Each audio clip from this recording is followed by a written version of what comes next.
एक समय की बात है। एक गांव में जॉन नाम का एक बूढ़ा बढ़ई रहता था। जॉन ने अपनी पूरी जिंदगी लकड़ी का काम करने में बिताई थी। उसने अनगिनत घर, फर्नीचर और सुंदर कलाकृतियां बनाई थीं। उसका काम हमेशा बेजोड़ गुणवत्ता और सटीकता के लिए जाना जाता था। हर कोई जॉन के काम की तारीफ करता था और उसे अपने क्षेत्र का मास्टर मानता था। जॉन अब बूढ़ा हो चुका था और उसने फैसला किया कि अब आराम करने का समय आ गया है। वह अपने मालिक के पास गया और बोला, सर, मैंने अपनी पूरी जिंदगी ईमानदारी से आपके लिए काम किया है। अब मैं रिटायर होना चाहता हूं और अपनी बची हुई जिंदगी अपने परिवार के साथ बिताना चाहता हूं। मालिक को जॉन के जाने का दुख हुआ, क्योंकि जॉन उसके सबसे मेहनती और भरोसेमंद कारीगरों में से एक था।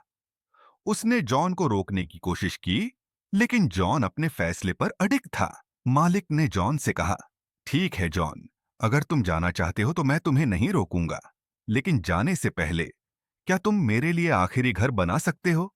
इसे अपनी आखिरी कृति समझो। जॉन थोड़ा हिचकिचाया।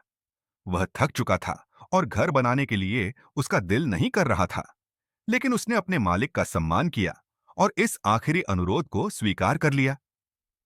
जॉन ने काम शुरू किया, लेकिन उसका मन काम में नहीं था।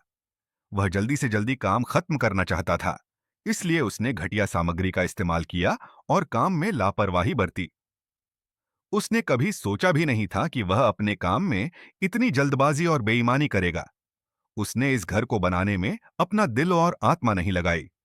जब घर तैयार हो गया, तो जॉन ने मालिक को सूचित किया। मालिक आया और उसने घर का निरीक्षण किया। उसने जॉन को देखा और एक चाबी जॉन के हाथ में रख दी। मालिक ने मुस्कुराते हुए कहा, यह तुम्हारा घर है जॉन, ये मेरा तुम्हें रिटायरमेंट का उपहार है। जॉन सन्न रह गया। वह अपनी आंखों पर विश्वास नहीं कर पा रहा था। जिस घर को उसने इतनी लापरवाही और बेईमानी से बनाया था, वह उसका अपना घर था। वह शर्मिंदा था।